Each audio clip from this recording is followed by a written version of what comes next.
السلام علیکم ناظرین، آپ دیکھ رہے ہیں پروگرام ایک پاکستان اور میں ہوں علی حیدر۔ ناظرین، وزیر اعلیٰ خیبر پختونخوا علی امین گنڈاپور کے ناقابل ضمانت وارنٹ گرفتاری جاری کر دیے گئے ہیں۔ قرض دینے کے لیے آئی ایم ایف کون سے 10 بڑے مطالبات کر رہا ہے؟ کچے کے ڈاکوؤں نے اغوا برائے تاوان کو باقاعدہ ایک انڈسٹری بنا لیا ہے۔ یہ انڈسٹری 2 ارب روپے تک کیسے پہنچی؟ آج کے پروگرام میں ان سب موضوعات پر بات کریں گے، لیکن سب سے پہلے یہ سوال کہ یہ کیسا نظام ہے جہاں مقدمات پہاڑ بن کر ٹوٹتے ہیں اور پھر تنکوں کی طرح بکھر جاتے ہیں، پھر گرفتاریاں کی جاتی ہیں، پھر میڈیا پر ٹرائل ہوتا ہے، اس کے بعد عدالتوں میں کیس چلایا جاتا ہے، ثبوتوں کا شور اٹھتا ہے، عدالتی کارروائی میں ہوئی جرح کی خبریں لگتی ہیں، ان خبروں پر پروگرام کیے جاتے ہیں، بیانیے بنائے جاتے ہیں اور پھر ایک دن تمام کے تمام مقدمات ختم کر دیے جاتے ہیں، سب ملزم بے گناہ قرار پاتے ہیں۔ 2 سیاسی جماعتوں کے ساتھ یہی قصہ 3 دہائیوں سے ہو رہا ہے۔ آج نواز شریف کے صاحبزادے حسین نواز اور حسن نواز فلیگ شپ ایون فیلڈ اور العزیزیہ ریفرنس میں بری کر دیے گئے ہیں۔ یہی 3 کیسز نواز شریف پر بھی تھے۔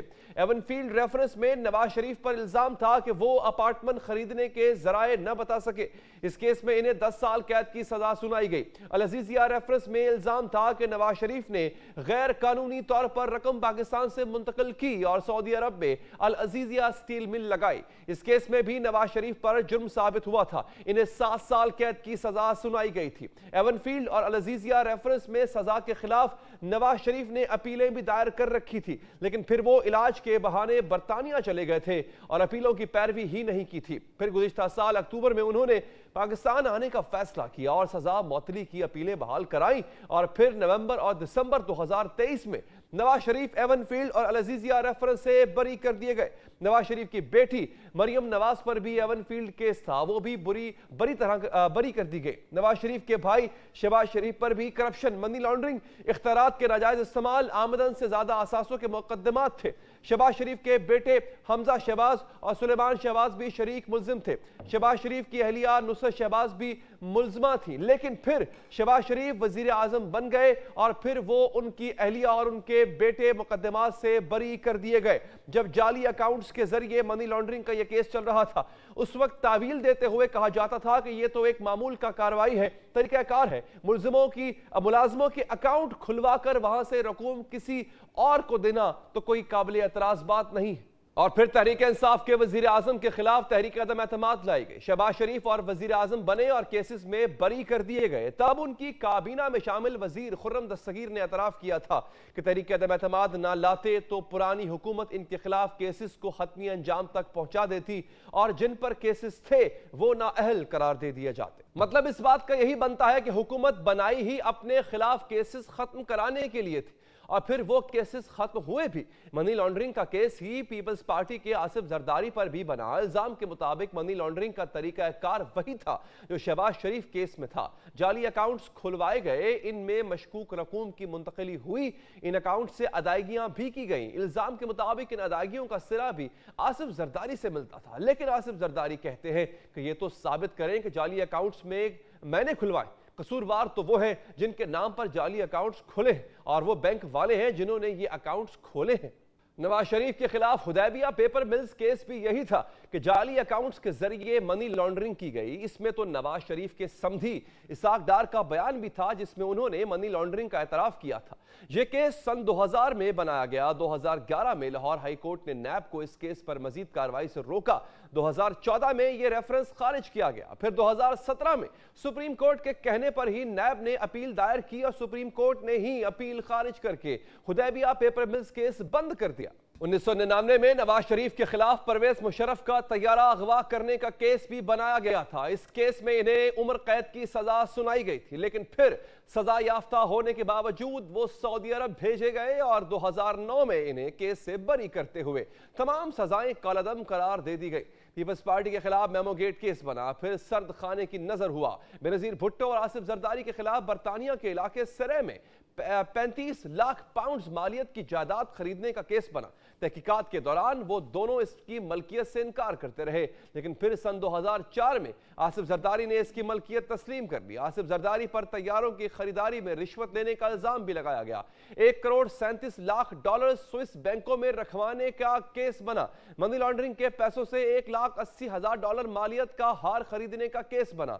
SGS और कोटेक्ना नामी स्विस कंपनियों का कॉन्ट्रैक्ट देने के बदले कमीशन लेने का केस बना, लेकिन फिर हाकिम वक्त परवेज मुशर्रफ से डील हुई और ये केस भी एक एक करके खत्म हो गए। अदालत ने दोबारा केस खोले तो भी हतमी अंजाम तक ना पहुंचे।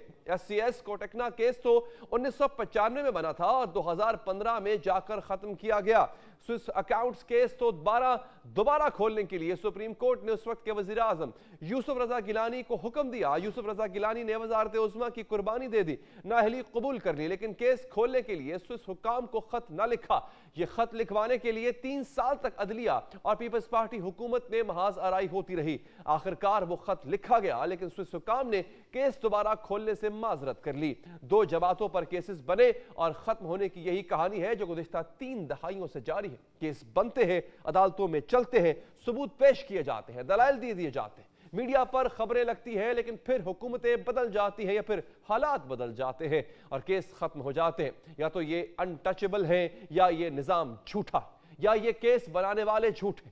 कोई एक तो झूठा है ना नाज़रीन, वो झूठा हमेशा बच जाता है। इस झूठे को पकड़ने की जरूरत है। बात करेंगे इस हवाले से। हमें ज्वाइन किया है पाकिस्तान मुस्लिम लीग नवाज के सीनियर रहनुमा जनाब खुर्रम दस्तगीर साहब ने। खुर्रम साहब, शुक्रिया आपका। सवाल मेरा यही है सर, ये सर्कल, ये दायरा कब तक चलता रहेगा? कब तक हर सियासी जमात, चाहे वो आज आप है, आज आप बरसर इक़्तिदार हैं, कल आप मातूब थे, इससे पहले वो बरसर इक़्तिदार थे जो आज मातूब है, ये सिलसिला दहाइयों से चलता आ रहा है।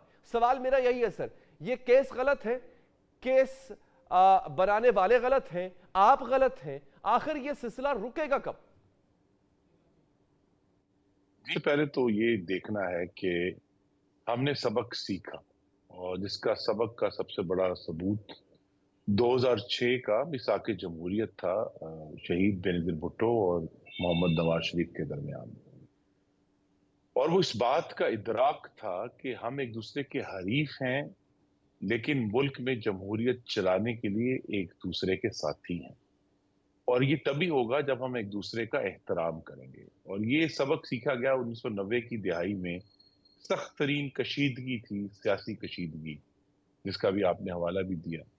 तो और ये सिर्फ ये नहीं कि बेनज़ीर भुट्टो जो हैं वो जाया करती थी बिलावल के साथ, बल्कि नवाज शरीफ के वालिद को गिरफ्तार किया गया, उनको घसीटा गया, पकड़ा गया, जो है जेल में रखा गया। तो ये कहानियां ऐसी खौफनाक थी, जिसके नतीजे में फिर आपको ज़हन में होगा कि 1999 का जब एक कू हुआ, और कू के बाद जब दोनों जमातों को ये समझ आई कि ये असल में तो मामला कहीं और इशू है और हम एक दूसरे के खिलाफ बरसरे पैकार रहते हैं, तो लिहाजा एक मिसाक जमहूरियत हुआ, जिसका 1 सेंटेंस खुलासा ये था कि हम एक दूसरे को दूसरे की टांगे नहीं खींचेंगे, हम एक दूसरे के खिलाफ मुखालफत करेंगे, पार्लियामान में रहेंगे और बात। लेकिन फिर आप ये देखिए ना जी कि जब वो 2008 के बाद हुकूमत बनी और ये अमल में आया बाकायदा तौर पे तमाम तर एक दूसरे के खिलाफ मुखालफतों के, तो उस पर इल्जाम लग गया कि ये तो मिली भगत हो गई है, ये तो मैच फिक्स हो गया है, ये तो हो गया है, ये तो बारियां लगा रहे हैं। ऐसी कोई बात नहीं थी। तो लिहाजा इससे निकलने का तरीका यही है, नंबर 1, एक तो जो नैब का इदारा है अपनी करंट फॉर्म में उसको खत्म और बंद कर दिया जाए। पाकिस्तान में एहतसाब का कोई नया तरीका हमें दरियाफ्त करना होगा।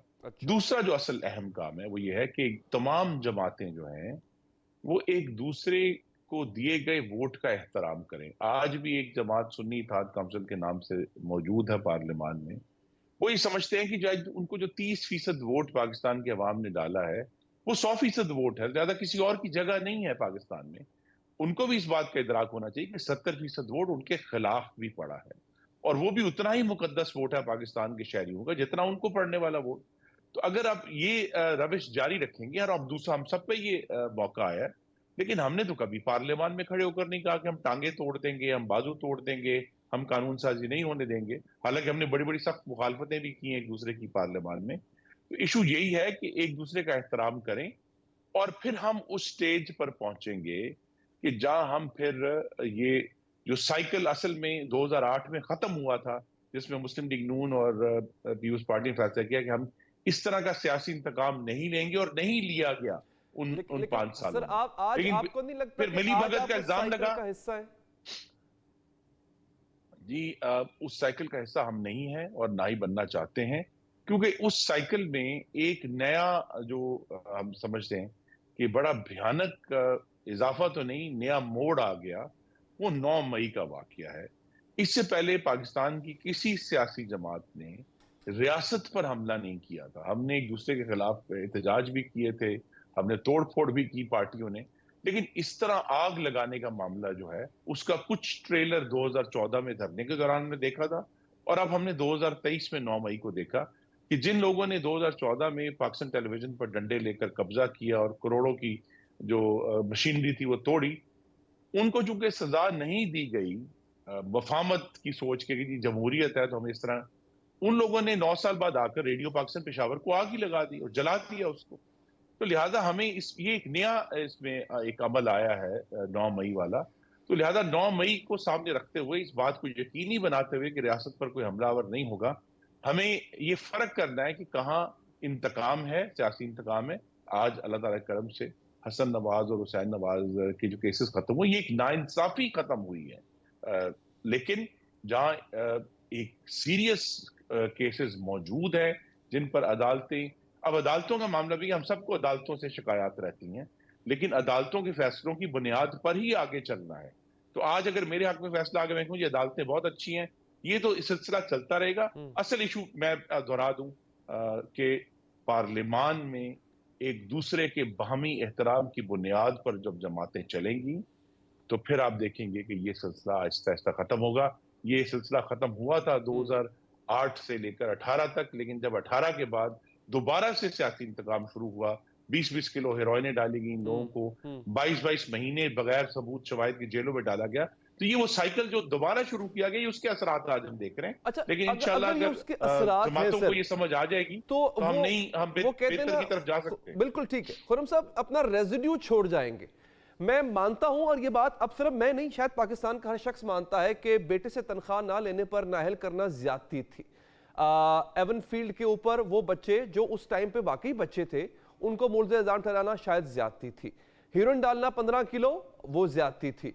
इसी तरह से खुर्रम साहब, क्या आज निकाह इद्दत में हुआ नहीं हुआ, उसको पब्लिक इशू बना के उस पर उम्र कैद की सजा सुना देना, क्या ये ज्यादती नहीं है? अगेन सवाल मेरा वही है, क्या वो साइकिल आज भी नहीं चल रहा? क्या इसको रुकना नहीं चाहिए सर? जी, इस पर मुख्तलिफ राय हो सकती हैं, लेकिन हम अदालतों के बारे में क्या कहें कि ये अदालतों ने गलत फैसला किया मुझसे। लेकिन अगर अदालतों पर हम बदनीयती का इल्जाम लगाएंगे, वो एक अलग फिर कहानी शुरू हो जाएगी। तो लिहाजा हम इस ऐसे इर्तका क्या हिस्सा है जिसने 2008 से 18 तक कुछ पेशरफ्त की, 18 से लेकर आज तक हम फिर दोबारा पीछे गए हैं। और अगर हमें आगे बढ़ना है, देखिए किसी अक्लमंद ने कहा है कि पिंजरे का दरवाजा हमेशा खुला होता है अगर हम उससे निकलना चाहें तो आज भी वो दरवाजा खुला है, और इसमें हुकूमत की तरफ से तो हमेशा, अब शहबाज शरीफ साहब ने कहा कि हम मसालियत के लिए तैयार हैं, तो जो बाजू तोड़ने और टांगे तोड़ने की धमकियां देने वाले हैं, कानून साजी ना करने देने की धमकियां देने वाले हैं, उनको ये समझ आनी चाहिए। और थोड़ी सी समझ आई भी, हमने देखा वजीर आला खैबर पख्तूनख्वा तशरीफ ले आए वजीर आजम हाउस में, क्योंकि उन्हें समझ आ गई कि उसके बगैर उनका सूबा उनसे नहीं चल सकता। तो ये जो सोच है, और इसकी बुनियाद ये नहीं है कि किसी को फंड चाहिए या नहीं चाहिए, असल बुनियाद ये है कि पाकिस्तान में रहने वाले किसी भी मेरे भाई और बहन ने कहीं भी किसी जमात को वोट डाला है, उसका एहतराम हम सब पर लाजिम है, और वो एहतराम का तकाजा है कि हम एक दूसरे को बराबर समझकर एक दूसरे के साथ वफामत करें, क्योंकि अल्टीमेट मकसद ये नहीं है कि इस जमात को गिराना है और उसको लाना। असल मकसद ये है कि पाकिस्तान के अवाम की फलाह और उनकी खिदमत करना। सही। अच्छा सर, आपने इसी गुफ्तगू में फरमाया था कि नैब को इस फॉर्म में कबूल नहीं किया जाएगा, और ये आपका मंशूर का हिस्सा भी था। इस पे मुझे बताइएगा कि क्या कोई पेशरफ्त होने जा रही है? हम बहुत जल्द कोई कानून में तब्दीली देखने जा रहे हैं सर बड़ी? जी, आपको मालूम है काबीना बने हुए अभी 2 हफ्ते हुए हैं, तो तवक्को यही है कि इंशाल्लाह वो इस पर जरूर पेशरफ्त करेंगे। ये तो देखें, अगर हम से सबक सीख कर आगे नहीं बढ़ेंगे तो वो तो फिर जख्म ऑलरेडी नासूर बन चुके हैं। तो अब नैब जो है, जो 1999 में बनाया गया था मिलिट्री कू के फौरन बाद, उसने पाकिस्तान की मदद नहीं की। उसने पाकिस्तान के सिस्टम को बेहतर करने में या पाकिस्तान की जो ओवरऑल गवर्नेंस है उसमें बेहतरी लाने के लिए कोई मदद नहीं की। तो लिहाजा जो चीजें आपके लिए नुकसानदेह हों और उनको मतरूक करना चाहिए, तर्क करना चाहिए, और तर्क करके नए तरीके ढूंढने चाहिए। यही जमहूरियत की जो एक हुस्न ये है कि जमहूरियत का इर्तिका होता है, वो आगे बढ़ते हैं। ये नहीं है कि जी अगर पुराना सिस्टम आपको कोई ऐसे मिला है तो हम सीने से चिमटा कर चलते जाएंगे, जी इसी को चलाना है। तो ये भी एक हिस्सा होगा, और सिर्फ एक नैब का इदारा नहीं है, वो तो एहतसाब की वजह से सियासी तौर पर कॉन्ट्रोवर्शियल है। पाकिस्तान में बहुत सारे ऐसे इदारे हैं जो अपनी तमाम अफादियत जो है वो खो चुके हैं, या अपनी जो कहते हैं सेल बाय डेट है उससे एक्सपायर हो चुके हैं। तो हमें इन इदारों को खत्म करके नए इदारे कायम करने हैं, ताकि जो मकसद है अवाम की फलाह का और बेहतर हाकमियत का, वो पूरा कर सकें। तो नैब को भी खत्म करना है, और भी बहुत सारे इदारे हैं जिनका वक्त आ गया कि अब खत्म कर दिया जाए। एक आधा और नाम भी ले लीजिए सर, अगर नैब के अलावा भी ज़हन में, क्योंकि नैब तो आपके मशहूर का हिस्सा था। वफाकी हुकूमत में मुख्तलिफ मिनिस्ट्रीज में बेशुमार इदारे हैं। कोई 60 की दिहाई में बना था, कोई 70 की दिहाई में बना था। और ज्यादा इदारों के बनाने का होता है कि उस वक्त उनके लिए कोई बैरूनी फंडिंग जो है वो उस वक्त अवेलेबल थी। वो बैरूनी फंडिंग जब खत्म हो गई तो अब वो इदारे किसी में सिर्फ तनख्वाहें दी जा रही हैं और वो कोई काम नहीं करे। बहुत सारे रिसर्च के इदारे नाम से बने हुए हैं, वो कोई रिसर्च नहीं करते। तो लिहाजा बहुत सारे इदारे ये तो एसेंशली अंग्रेजी का लफ्ज है या उर्दू में उसका तर्जुमा है कि हमने बहुत सारी जो जड़ी बूटियां हैं वफाकी हुकूमत में और सूबाई हुकूमतों में, जो पुराने जमाने की सिर्फ एक लिस्ट पर आ गई चीजें और चली जा रही हैं, उन जड़ी बूटियों को अब निकाल कर तलफ करना चाहिए और नई घास उगानी चाहिए, नया सब्जा पैदा करना चाहिए। बिल्कुल ठीक। खुर्रम साहब, नवाज शरीफ साहब ने जो मायूसी का इजहार किया है, इसको क्या कहेंगे आप? क्या ये क्वेश्चन मार्क है कारकर्दगी? क्या ये डिसअपॉइंटमेंट है अभी जिस तरह से मामलात को लेकर चला जा रहा है? क्योंकि डेफिनेटली महंगाई तो आनी है। IMF का मुआहदा अगर हो जाता है, जो कि होपफुली हो भी जाएगा, तो महंगाई तो आएगी। ये तो लिखा हुआ था दीवार पे कैसा होगा। मियां साहब की मायूसी का इजहार, इसके पीछे क्या वजह है? नहीं, मेरा तज्जिया फर्क है। उन्होंने समझे आवाज दी है या नुमाइंदगी की है मुस्लिम लीग नून के कारकुनों की, और दरअसल पाकिस्तान के तमाम गरीब बहनों और भाइयों की, जो अब बहुत मुश्किल का शिकार है रोजाना की बुनियाद पे। उन्होंने उनका इजहार किया है, और हुकूमत को, शहबाज शरीफ साहब की है, उनको जरूर एक कम से कम सिग्नल दिया है कि जब आप वहां बैठें तो सिर्फ IMF से जो पैकेज लेना मकसद नहीं है, पाकिस्तान के गरीबों का तहफ़्फ़ुज़ भी जरूरी है।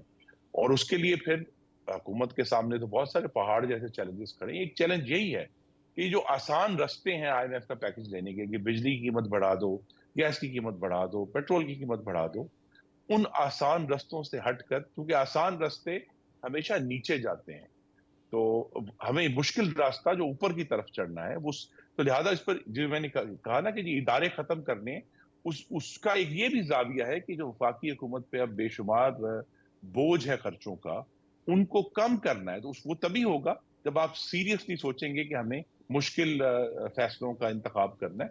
तो नवाज शरीफ का इशारा इस तरफ है। अच्छा, ठीक है। बहुत बहुत शुक्रिया आपका खुर्रम दस्तगीर साहब कि आपने हमारे प्रोग्राम के लिए वक्त निकाला। नाज़रीन, एक बहुत अहम डेवलपमेंट हुई है, वो ये कि वज़ीर आला KPK के खिलाफ उनके वारंट गिरफ्तारी जारी हो गए हैं। 9 मई के मुकदमात में वो मतलूब भी हैं।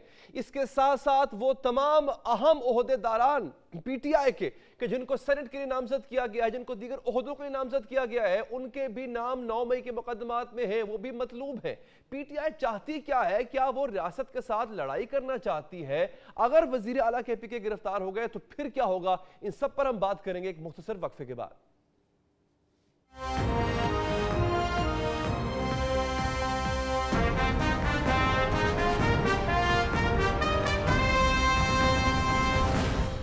ब्रेक के बाद हाज़िर नाज़रीन, रावलपिंडी की इंसदाद दहशतगर्दी की अदालत के जज मलिक एजाज आसिफ ने वज़ीर आला खैबर पख्तूनख्वा अली अमीन गंडापुर के नाकाबिले जमानत वारंट गिरफ्तारी जारी कर दिए हैं। अली अमीन गंडापुर के वारंट गिरफ्तारी 9 मई के वाकयात से मुताल्लिक केस में जारी हुए। इनके खिलाफ थाना सिटी में मुकदमा दर्ज है। अदालत ने 2 अप्रैल को अली अमीन गंडापुर को पेश करने का हुक्म भी दे दिया। इस वक्त तहरीक इंसाफ के लिए मसाइल और मुश्किलात का ना खत्म होने वाला सिलसिला ताहाल जारी है और वजीर आला खैबर पख्तूनख्वा के वारंट इस मामले को मजीद बढ़ा रहे हैं। अली अमीन गंडापुर के खिलाफ फैसला एक ऐसे वक्त में सामने आया है जब फैसल वावडा ने चंद रोज कबल मजीद गिरफ्तारियों का दावा किया था। नाज़रीन, तहरीक इंसाफ की जहां मुश्किलात में इजाफा हुआ है, वहीं पीटीआई की जानिब से भी मुसलसल मज़ाहमत का रास्ता अख्तियार किया जा रहा है। सानह है 9 मई में मुलव्विस अफराद को ओहदे फराहम किए जा रहे हैं। सेनेट इंतखाबात के लिए भी इन्हीं कारकुनान को टिकट्स दी गई जो 9 मई वाकयात के केसेस में नामजद है। एक ऐसा मामला जिसको रियासत पाकिस्तान का 9/11 समझती है, इसमें मुलव्विस अफराद को नुमाया किया जा रहा है। ऐसी सूरत हाल में मुस्तकबिल की मंजरकशी तहरीक इंसाफ के लिए मजीद मुश्किलात का अहाता कर रही है। रियासत और रियासती इदारे 9 मई के मामले पर किसी भी सूरत में पीछे हटने को तैयार नहीं, जिसकी वाज़ेह झलक 6 मार्च को कोर कमांडर्स कॉन्फ्रेंस में भी दिखाई गई। इलामिया में मुतालबा किया गया कि 9 मई के मंसूबा साजों, उकसाने वालों, हौसला अफजाई करने वालों और शहदा की यादगारों की बेहुरमती करने वालों और फौजी तंसीबात पर हमला करने वालों को कानून के मुकदमात मुतल्लिका दफात के तहत हर सूरत इंसाफ के कटहरे में लाया जाएगा।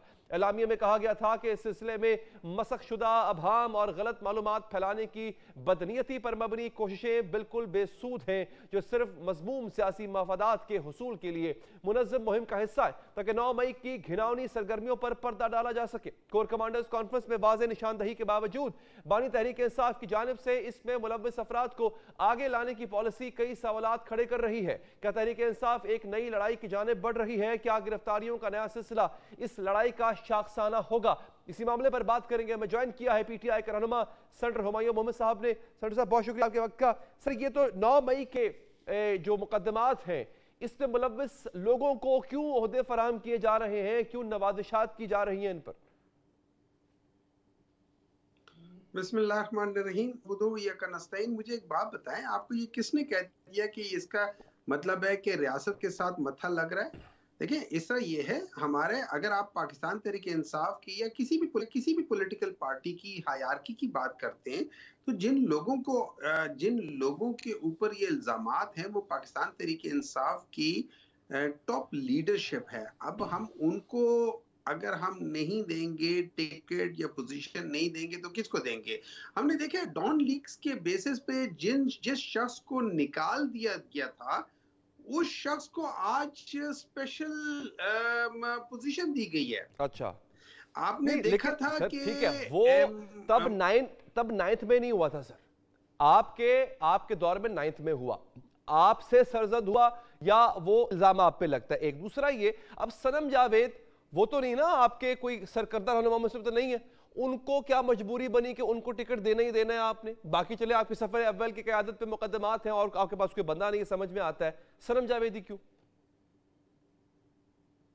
देखिए, इस तरह ये अभी तक वो कन्विक्ट नहीं हुई ना, अभी तक तो उनके ऊपर केस भी नहीं स्टार्ट हुआ। अभी तक इनमें से किसी के ऊपर कोई स्टेट केस स्टार्ट नहीं हुआ। अभी तक इनके ऊपर as far as we stand today कोई ऐसा दरमियान में कोई ऐसा मेरी नजर में या जो सोशल मीडिया में कोई ऐसा प्रूफ नहीं है कि इन लोगों ने कहीं तोड़ फोड़ की है। देखिए, उस तोड़ फोड़ की बेसिस पे तो आप लोगों ने या जो लोग थे उन लोगों ने इमरान खान के ऊपर भी केस दिया, आज उनमें से 2 केसेस में से उनको कर दिया था। बहुत सारी चीजें ऐसी थी। अच्छा सर, मुझे ये बताएं, अगर ये लोग कल को कन्विक्ट हो जाते हैं तो फिर मुझे बताएं, क्या आप इन लोगों से बेजारी का ऐलान करेंगे, बैकआउट करेंगे लोगों से आप? देखिए, हमारी नजर में टू बी वेरी ऑनेस्ट, हमारी नजर में इनमें से या हम में से हमारे लिहाज से हम लोगों ने ना जलाओ घेराव किया था, ना हमने कोई तोड़ फोड़ की थी। अगर मैं यास्मीन राशिद साहबा की देखें तो उसके सिर्फ एक वीडियो मेरी नजर में आती है और हर एक की नजर में एक वीडियो आती है, कोई दूसरी वीडियो नहीं आती। और वो एक वीडियो ये थी कि वो लोगों को कह रही थी कि यार ये उधर मत जाओ, अंदर कोई ना आ जाए। तो इन अदर वर्ड्स अगर कोई चीज थी तो वो उस चीज से रोक रही थी। इसी तरीके से बाकी लोगों का भी यही है कि वो रोक रहे थे। हम लोगों ने कोई नहीं किया था इस किस्म की चीज। मैं आपको देखिए, मैं अपनी पार्टी के लोगों को जानता हूँ, इनमें से कोई शख्स ऐसा नहीं है कि जिसके बारे में ये कह सकूं कि यार ये वाकई तोड़ फोड़ करने देखिए वालों सर, में से है। ये है मैं आपकी सोच। मैं भी एक लम्हे के लिए मान लेता हूं कि मैं भी यही सोच रहा हूं जो आप सोच रहे हैं, ठीक है, लेकिन रियासत ऐसा नहीं सोच रही है। रियासत के नजदीक ये लोग मुल्जिम हैं। सवाल ये है कि जिन लोगों को आप ओहदे दे रहे हैं वो रियासत के नजदीक मुल्जिम है। पहले वो क्लियर तो हो जाए अपने ऊपर लगे इल्जाम से। अगर आप उनको ओहदे दे रहे हैं तो इसका मतलब ये है कि आप रियासत के साथ या उनके इदारों के साथ आप लड़ाई करना चाहते हैं। इसका मतलब ये नहीं है कि आओ लड़ाई है। इसका मतलब ये है कि हमें इस बात का यकीन है कि ये लोग मुलव्विस नहीं हैं। हम ये अच्छा, समझते हैं कि ये लोग मुलव्विस नहीं हैं। रही बात जो आप कह रहे हैं कि वो इदारे के जो है कि वो ये समझता है, देखिए इदारे को भी गलती हो सकती है। इदारे को भी अभी तक जितनी भी वीडियोस जो दिखाई गई हैं टेलीविजन पे और उसके ऊपर बताया गया कि ये एक और सबूत आ गया, उस सबूत में सिवाय चंद लोगों के जिन्होंने मास्क पहना हुआ था, किसी को नहीं पता कि क्या चीज है। आपने जब किसी के ऊपर प्रूफ करना होता है तो आपने विदाउट रीजनेबल डाउट प्रूफ करना होता है कि ये। और मैं आपको बाज लोग ऐसे हैं, फॉर एग्जांपल अच्छा, यास्मीन राशिद साहिबा की ये मैं बता दोबारा दें सर, वक्त का मैं ये बता दें, अली अमीन गंडापुर के नाकाबिले जमानत वारंट गिरफ्तारी जारी हुए हैं। वो अगर गिरफ्तार हो जाते हैं तो फिर आगे का लाहे अमल क्या है? नहीं, मेरे ख्याल में वो गिरफ्तार नहीं होंगे, उनको बेल शेल हो जाएगी, कोई ऐसा मसला नहीं है।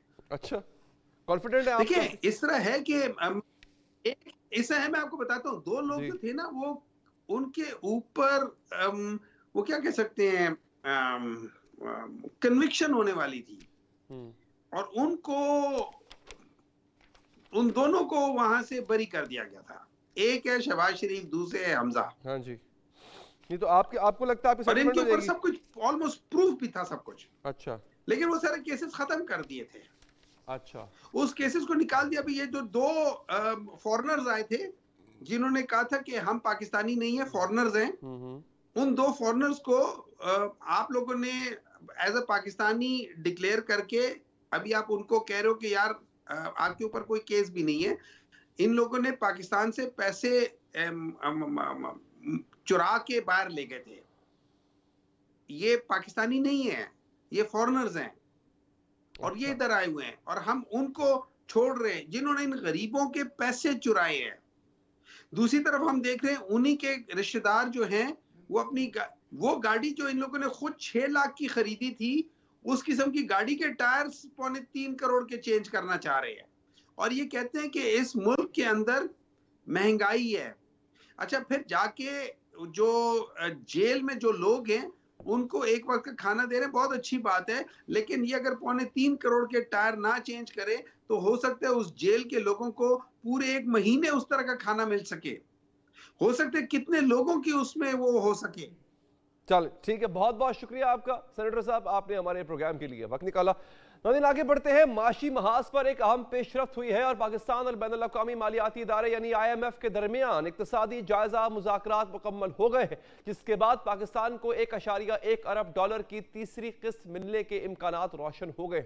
खबरों के मुताबिक पाकिस्तान ने IMF के मिशन को माशी कारकर्दगी पर मुतमईन कर लिया है और IMF का एग्जीक्यूटिव बोर्ड अगले महीने पाकिस्तान के लिए रकम की मंजूरी दे सकता है। दूसरी जानिब वज़ीर ख़जाना मोहम्मद औरंगज़ेब की अमरीकी सफ़ीर ब्लूम से अहम मुलाकात हुई है और अमेरिका ने भी IMF के साथ स्टैंड बाय अरेंजमेंट को मुकम्मल करने के लिए पाकिस्तान की हिमायत की यकीन दहानी करा दी है। पाकिस्तान के साथ मुज़ाकरात के दौरान बैनुल अक़वामी मालियाती इदारे की जानिब से अभी तक 10 बड़े मुतालबात सामने आए।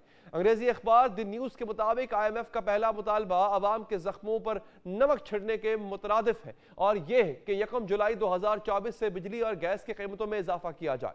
दूसरा मसला ईंधन की कीमतों में रद्दोबदल का है और IMF हुकाम ने बिजली, गैस और ईंधन की कीमतों के हवाले से वज़ीर आज़म शहबाज शरीफ समेत आला सतह की यकीन दहानियां मांगी।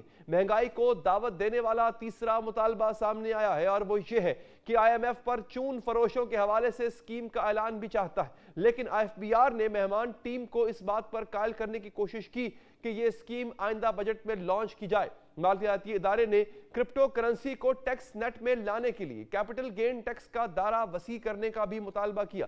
IMF ने रियल स्टेट बिजनेस की मशकें कसते की भी शर्त रखी है और FBR से कहा है कि हाउसिंग स्कीमों में मुख्तलिफ प्लाटों की फाइलों की खरीदो फरोख्त के बढ़ते हुए कारोबार को टैक्स नेट में लाया जाए। IMF ने रियल स्टेट के साथ साथ दर्जशुदा लिस्टेड सिक्योरिटीज के टैक्सेस सेल्स पर नजरसानी का मुतालबा किया, स्लैब्स का मुतालबा किया है और IMF ने वफाकी और सूबों के दरमियान वसाइल की तकसीम में तवाफुत का हवाला देते हुए NFC अवार्ड का असर-ए-नौ जायजा लेने का भी मुतालबा किया। मौजूदा फार्मूले के नतीजे में सूबाई हिस्स बगैर किसी इजाफी जिम्मेदारियों के मुंतकली के कुल वफाकी टैक्सों के 57.5% हैं, जिससे मालियाती अदम तवाज़ुन और अवामी कर्जों में इजाफा हुआ। हुकूमत ने नई पेंशन स्कीम का खाका भी IMF के सामने रख दिया और यकीन दहानी कराई कि 1 जुलाई को नए माली साल से इस स्कीम का इतलाक हो जाएगा। नई पेंशन स्कीम में मुआवजा 35 से 25% करने और सरमाया सरकारी मुलाजिम के लिए सिर्फ एक ही पेंशन की तजवीज़ दी गई। नई पेंशन स्कीम में एक तजवीज़ ये भी दी गई है कि किसी मुलाजिम के इंतकाल के बाद 16 लवाहिकीन की लंबी चौड़ी फहरिस्त को सिर्फ बेवा तक महदूद कर दिया जाए और बेवा की वफात की सूरत अगले वारिस को सिर्फ 10 साल तक पेंशन दी जाए। तारीख साज चीन पाकिस्तान राहदारी भी IMF की आंखों से ओझल नहीं रही और इसने इसके फंड्स पर भी सवाल उठाया। अंग्रेजी अखबार द ट्रिब्यून ने दावा किया है कि पाकिस्तान ने IMF को CPEC के लिए मजीद फंड्स मुख्तस न करने की यकीन दहानी भी करवा दी है। सहाफी शहबाज राना ने अपनी रिपोर्ट में लिखा कि हुकूमत ने IMF पर वाजे कर दिया है कि चीनी पावर प्लांट्स पर के 493 अरब रुपए के वाजिबात की अदायगी के लिए इजाफी बजट मुख्तस करने का कोई इरादा नहीं है। कौमी इदारों की निजकारी भी IMF का अरमान बनकर उभरा। डॉन न्यूज के मुताबिक इस वक्त 25 इदारे निजकारी की फाल फहरिस्त में शामिल हैं, जिनमें PIA की निजकारी पेश है, जबकि state life insurance corporation, housing building finance corporation, first women bank और पाकिस्तान इंजीनियरिंग कंपनी भी निजकारी की कतार में है। यही नहीं, हुकूमत ने बिजली की 10 सरकारी तकसीमकार कंपनियों से भी जान छुड़वाने का मंसूबा तैयार कर लिया। एक तरफ IMF के कड़े मुतालबात हैं और दूसरी जानिब पाकिस्तान का सिसकता माशी मंजरनामा। साबिक वज़ीर खजाना डॉक्टर हफीज पाशा ने खौफनाक इक्तिसादी दादोशुमार पेश करके खतरे की घंटी बजा दी है। हफीज पाशा के मुताबिक पाकिस्तान में 90 लाख मजदूर बेरोजगार हैं। बेरोजगार और बेकार नौजवानों की तादाद 2 करोड़ हो गई है, जो किसी बम से कम नहीं। गुर्बत की शरह 45% हो गई है और 11 करोड़ लोग गुर्बत की लकीर से नीचे जिंदगी रींग रहे हैं। हफीज पाशा ने बताया कि गुज़िश्ता 15 बरस में मुल्की एक्सपोर्ट में 2 जबकि इंपोर्ट में 8 से 9 गुना इजाफा हुआ। सनती शोबे पर टैक्सों का 5 गुना जायद बोझ है। बरामदात ने स्मॉल एंटरप्राइजेस का हिस्सा 4 से 5 अरब डॉलर है। हुकूमत ने ऐसे 5000 अरब रुपए के कर्जे वापस किए जो इसने नहीं लिए, जबकि पावर सेक्टर को पैदावारी सलाहियत की मद में 8 अरब सालाना दिए जा रहे हैं। उन्होंने बताया कि PIA पर 800 अरब रुपए कर्ज है, जबकि इसे 30 से 40 अरब रुपए की सालाना सब्सिडी दी जा रही है। इसी तरह नेशनल हाईवे अथॉरिटी NHA 168 अरब रुपए सालाना नुकसान कर रही है। हफीज पाशा ने बताया कि हमें कर्ज की मद में सिर्फ चीन के 45 अरब डॉलर अदा करने हैं, जबकि कुल कर्जों का हुजम 140 अरब डॉलर तक पहुंच चुका है। डॉक्टर हफीज पाशा ने दावा किया कि गैस और बिजली की कीमतें बढ़ाकर सनतों को तबाह करने की कोशिश की जा रही है। हफीज पाशा ही नहीं, अब तो 3 मरतबा के वजीर आजम नवाज शरीफ ने भी दुहाई देते हुए सवाल पूछा है कि IMF के कहने पर बिजली और गैस और कितनी महंगी होगी, अवाम के सब्र को कब तक आजमाया जाएगा। हफीज पाशा तो माहिर माइशत हैं, उन्होंने तो तल्ख हकायक सामने रखकर दूध का दूध पानी का पानी कर दिया। सवाल यह है कि नून लीग के कायद नवाज शरीफ किससे सवाल कर रहे हैं कि वफाक में उनके बरादर असगर और सबसे बड़े सूबे पंजाब में उनके दुख्तर नेक अख्तर की हुकूमत। क्या मियां साहब हुक्मरान जमात के सरबराह के तौर पर सवाल करने के बजाय खुद जवाब दे नहीं? बात करेंगे इसी हवाले से सीनियर सहाफी, मशहद को समझने वाले सहाफी शहबाज राना साहब हमारे साथ मौजूद हैं। राना साहब, IMF के मामलात में सबसे पहले तो ये बताइएगा, ताखीर क्यों हुई? आखिर क्या चीज थी जो रुकावट थी? जी बहुत शुक्रिया आपका। देखिए, मेरा ख्याल यूजुअल ये कोई ताखीर इसके अंदर नहीं है। आमतौर पर जो मिशन आता है वो 8 से 12 दिन का होता है। इस दफ़ा जो मिशन आया पाकिस्तान में वो लास्ट वेडनेसडे को आया था और इफेक्टिवली इनके लिए जो बातचीत का वक्त है इनके पास वो 3 दिन था, जुमा और सोमवार। उसमें एक दिन की एक्सटेंशन हुई है। आज होपफुली टॉक्स कंक्लूड हो गई हैं, तो आज रात किसी वक्त या कल सुबह तक IMF की तरफ से स्टेटमेंट भी आ जाएगी। इस दफा का जो रिव्यू था अली हैदर साहब, वो भी इतना एक्स्ट्राऑर्डिनरी डिफिकल्ट नहीं था। जो ज्यादातर कंडीशंस थी पाकिस्तान ने वो मीट की हुई थी। اور ایک کائنڈ آف آپ کہہ سکتے ہیں کہ اس دفعہ چونکہ ایک مشن کرنا تھا، ریویو ہونا تھا اسٹاف لیول ایگریمنٹ، تو ہوپ فلی وہ آج ہو جائے گا یا کل صبح تک ہو جائے گا. تو اس کے بعد ان کا جو اصل جو امتحان ہوگا وہ اگلے پروگرام کا ہوگا. اس والے پروگرام کی زیادہ تر جو چیزیں تھیں وہ فرنٹ لوڈڈ تھی، جس کا مطلب یہ کہ جو پی ڈی ایم کی گورنمنٹ تھی جب اس نے یہ پروگرام سائن کیا تھا تو زیادہ تر وہ کام کر کے گئے تھے. اور ایک چیز اس میں رہ گئی تھی جو گیس کی قیمتوں میں اضافے کی، وہ بھی کیئر ٹیکر گورنمنٹ نے اپنی آخری ویک میں نوٹیفائی کر دی تھی. تو یہ بتائیے گا سر کہ پینشن سکیم جو آئی ایم ایف متعارف کروانا چاہ رہا ہے یا ہمیں کہہ رہا ہے کہ متعارف کروائیں، یہ کس حد تک آپ کو فیزیبل لگتی ہے، اور جو حکومت لانا چاہ رہی ہے کیا یہ امپلیمنٹ ہو پائے گی؟ جی بالکل وہ ہوگا ڈیل کا حصہ، لیکن اگلے پروگرام کے ساتھ اس کا کنیکشن ہوگا. اچھا. یہ جو پروگرام ہے یہ تو ختم ہونے جا رہا ہے. اس کا 1.1 ارب ڈالر رہ گیا ہے، اس کا یہ اسٹاف لیول ایگریمنٹ ہو جائے گا ہوپ فلی، اور اس کے بعد 12 اپریل سے پہلے بورڈ اس کی منظوری دے دے گا اور پیسہ پاکستان کو ڈسپرس ہو جائے گا. جیسا میں نے پہلے عرض کیا کہ جو ریئل چیلنج ہوگا وہ اگلا پروگرام ہوگا، جس کو نئے وزیر خزانہ خود کہہ چکے ہیں کہ وہ ایک بڑا اور لمبا پروگرام لینا چاہ رہے ہیں. تو پھر بڑے اور لمبے پروگرام کی جو شرائط ہوں گی وہ بھی کافی سخت ہوں گی، جس میں کچھ چیزیں تو آپ نے دیکھ لی ان دنوں میں جو میڈیا میں آئی ہیں. بجلی کی قیمتوں میں اضافہ، گیس کی قیمتوں میں اضافہ، ٹیکسز میں اضافہ، پھر پینشن کے ساتھ اصلاحات اور کچھ اور ٹریجری سنگل اکاؤنٹ کے معاملات.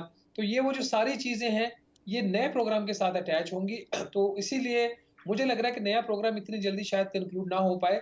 اگر اس میں کوئی اسٹاف لیول ایگریمنٹ ان کا ہو بھی جاتا ہے تو اسٹاف لیول ایگریمنٹ ہونے کے بعد بھی اس کی کچھ شرائط ہوں گی. نیا بجٹ جب پارلیمنٹ پاس کرے گی اس کے بعد ہی شاید پھر نیا پروگرام آئے گا. تو آئی ایم ایف ول ویٹ کہ جو ان کے ساتھ طے ہوتا ہے نئے پروگرام کے لیے اس کے اوپر یہ حکومت امپلیمنٹ کرتی ہے، اس کے بعد پھر بورڈ کا اپروول ہوتے ہیں. اچھا، یہ جو سی پیک کی جو اس کے واجبات ادا کرنے کے پر پابندی لگی ہے، اس کو کس طرح دیکھتے ہیں آپ؟ کیا یہ سی پیک کے اندر ایک رکاوٹ ہے، اور کیا آئی ایم ایف پاکستان کی فورن پالیسی ڈکٹیٹ کر رہا ہے؟ دیکھیے اس کی ایسا نہیں ہے، میرا خیال جو خبر سے امپریشن گیا ہے وہ شاید بھی ایسا گیا ہے کہ جو وہ سی پیک کے اوپر کام روکا جا رہا ہے. ایسا بالکل نہیں ہے. اگر آپ خبر کی ڈیٹیل پڑھیں تو اس میں یہ ایک چیز بڑی واضح لکھی ہوئی ہے جو انٹرو ہی ہے اسٹوری کا، کہ جو بات ہوئی ہے جو چائنا کے پاکستان کے اندر بجلی بنانے والے کارخانے ہیں ان کی ہم نے کوئی 493 ارب روپے کی ادائیگیاں کرنی ہیں. تو حکومت نے اس کے لیے بجٹ میں صرف رکھا ہوا ہے 48 ارب روپیہ. تو آئی ایم ایف نے ان سے پوچھا کہ آپ نے 48 ارب روپیہ رکھا ہوا ہے، ان کی ادائیگیاں زیادہ، تو کیا آپ اس کو ایڈیشنل فنڈز اب دیں گے؟ تو اس کے اوپر حکومت نے ان کو جواب دیا کہ ہم اس سال ان کو کوئی ایڈیشنل بجٹ نہیں دے رہے. اس حد تک تو پرابلم ہے کہ وہ جو ایک ایشو ہے وہ آئی ایم ایف کا ایک لانگ سٹینڈنگ اس کے اوپر چیک رکھا ہوا ہے. اور یہ پہلے سال نہیں ہے، پچھلے دفعہ بھی جب ریویوز ہوتے تھے تو وہ خاص طور پر پوچھتے تھے کہ یہ سی پیک کے جو انڈیپینڈنٹ پاور پلانٹس ہیں اس کی ادائیگیوں کا کیا سٹیٹس اور کتنی ادائیگیاں کر دی ہیں، کتنی مزید کرنی ہے، وہ بڑا مائنوٹلی اس کو آبزرو کر رہے ہیں. کیا پاکستان کی فورن پالیسی جو ہے وہ گروی رکھی جا چکی ہے؟ وہ آج کی نہیں، بہت عرصے سے گروی رکھی جا چکی ہے. یہ سی پیک تو ایک ایشو ہے. مطلب اس سے بڑھ کر آپ کے پاس کیا اگزامپل ہوگی کہ جو امریکن ڈپلومیٹس ہیں وہ سٹیٹمنٹ دیتے ہیں کہ جو آئی ایم ایف کا پیسہ ہے وہ استعمال نہیں ہو سکتا چائنی قرضوں کی ادائیگیوں کے لیے. تو یہ تو آپ کو سامنے نظر آ جاتی ہے نا چیزیں. اور یہی وجہ ہے آپ دیکھیں گے کہ جب تک نیا پروگرام سائن نہیں ہو جاتا جو سی پیک کا فرنٹ ہے اس کے اوپر کوئی بڑی ڈیولپمنٹ نہیں ہو رہی. اسی طریقے سے یہ صرف امریکہ کا مسئلہ ہی نہیں ہے. بہت ساری جو کنٹریز ہیں جن سے ہم لیتے ہیں قرضہ تو ان کے اپنے کچھ اچھا، انویسٹمنٹ کے اور ان کے یہ تو اپنے کوئی بزنس آپ سے نے کلیئر ریلیٹڈ. کر دیا. یہ رانا صاحب یہ بتائیے گا، یہ جو آئی ایم ایف یورپی حکام اور امریکی سفیر سے ملاقات کر رہا ہے، کیا یہ معمولی کی بات ہے؟ پہلے بھی ایسا ہوتا رہا ہے، اور اگر نہیں تو پھر آپ کیوں کر رہا ہے؟ یہ پہلے ایک نارمل فیچر نہیں ہوتا تھا، لیکن پچھلے کچھ عرصہ سے یہ مل رہے ہیں. ان کی ملاقاتیں کی جو پہلے وجوہات، جیسے پچھلی دفعہ جب مشن آیا تھا تو انہوں نے گلف کنٹریز کے ایمبیسڈر سے ملاقات کی تھی. اس وقت پاکستان کو نئے قرضے چاہیے تھے متحدہ عرب امارات سے، سعودی عربیہ سے. تو جو ایشورنسز تھی وہ آئی ایم ایف کی جو ٹیم تھی ڈائریکٹلی ان سے لے رہی تھی. ایک P5 کا گروپ بھی پاکستان کے اندر بنا ہوا ہے جس میں یہ ڈونرز ہیں کچھ، ان کو بھی آئی ایم ایف بریف کرتا رہتا ہے. نارملی اس قسم کی جو بریفنگز ہوتی ہیں وہ ان کنٹریز کو، چونکہ ان کے بڑے سٹیکس ہیں جیسے جرمنی ہے، آپ کا فرانس ہے، امریکہ ہے، ان کے بڑے بڑے سٹیکس ہیں آئی ایم ایف کے اندر، اور آئی ایم ایف کے بورڈ کے اوپر ان کے انڈیپینڈنٹ ڈائریکٹرز بیٹھتے ہیں. تو ان کو اب آئی ایم ایف نے اعتماد میں لینا شروع کر دیا کیونکہ اس دفعہ جو ریویو تھا اس کے اوپر پروگرس اچھی تھی. تو کل اوور آل جو ان کی ملاقات ہوئی ہے، ایک تو بائی دا وے ملاقات انڈر دا ریڈار تھی. ऑन द रेडार नहीं थी वो मुलाकात, वो तो सोर्सेज से हमने रिपोर्ट कर दिया, बट वो एक मीटिंग भी कहीं साइड पे की थी। लेकिन इस किस्म की मुलाकातें अब जो होना है, ये एक अगेन एक इंडिकेशन है हमारी जो फॉरेन पॉलिसी की जो वीकनेसेस हैं। मुझे नहीं पता, मैं फॉरेन पॉलिसी को इतना माइन्यूटली नहीं ऑब्जर्व करता, क्या ये मुलाकातें होनी चाहिए, क्या इन मुलाकातों से पहले पाकिस्तान वक्त का मैं बहुत बहुत शुक्रिया कि आपने हमारे प्रोग्राम के लिए वक्त निकाला। नाज़रीन, वक्फे के बाद हम हाजिर होंगे और बताएंगे कि कच्चे के पके डाकू कराची से कश्मीर तक अपना जाल फैलाए हुए हैं, कोई इनके खिलाफ कार्रवाई क्यों नहीं कर पा रहा, क्यों नहीं इनकी कमर टूट पा रही, इस सब पर बात करेंगे वक्फे के बाद।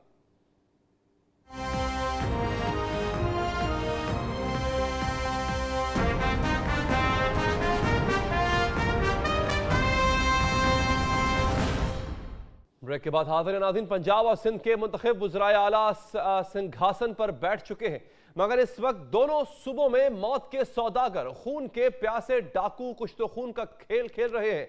कश्मीर, सक्खर, घोटकी, शिकारपुर, रहीम यार खान और राजनपुर यानी कच्चे का इलाका मौजूए बहस।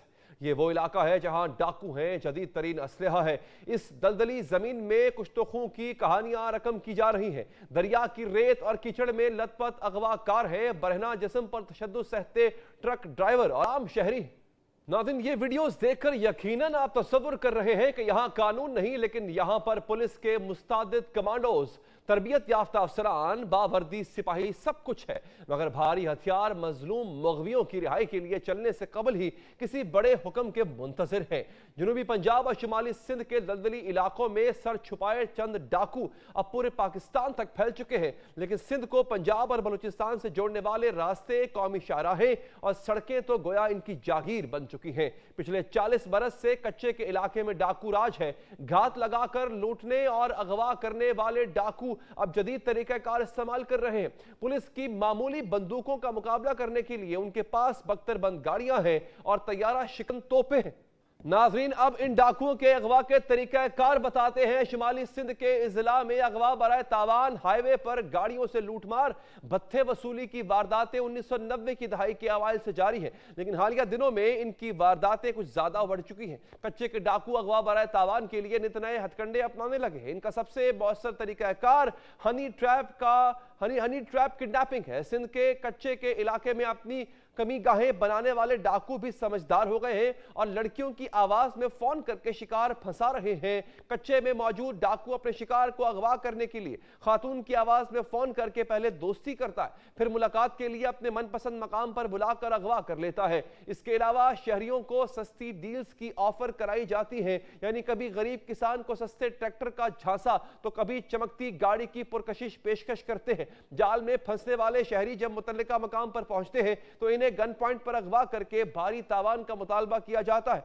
बसूरत दीगर जान से मारने की धमकी दी जाती है। इस हवाले से पुलिस ने आवाम को आगाह करने के लिए खसूसी पोस्टर भी जारी कर दिया। ये कैसे बेरहम इंसान हैं जिनका निशाना मासूम ट्रक ड्राइवर है। ये कितने संगदिल हैं कि एक इनके ही बच्चों को पढ़ाने आने वाले उस्ताद को ही गोलियों से भून डाला। ये कैसी सितम ज़रीफी है कि किसान हो या फिर मजदूर, ट्रक ड्राइवर हो या फिर छोटे दुकानदार, अगवा इन्हें ही किया जाता है। 40 बरस से रियासत तो गोया इनको पाल रही है। खबरें अखबारात से डिजिटल मीडिया तक पहुंच गई। घात लगाकर हमला करने वाले डाकू बख्तरबंद गाड़ियों और तैयारा शिकन तोपों तक पहुंच गए, मगर रियासत आज भी इनका मुकाबला करने के लिए पुराने असलहे का ही सहारा ले रही है। जापानी सयाहों के अगवा से शुरू होने वाले ऑपरेशन आज 40 बरस बाद भी फिर किसी बड़े नाम के अगवा होने का मुंतजर है। इसके साथ ही नाज़रीन, प्रोग्राम से अब तक के लिए इतना ही। मुझे दीजिए इजाजत। अल्लाह ने के बाद।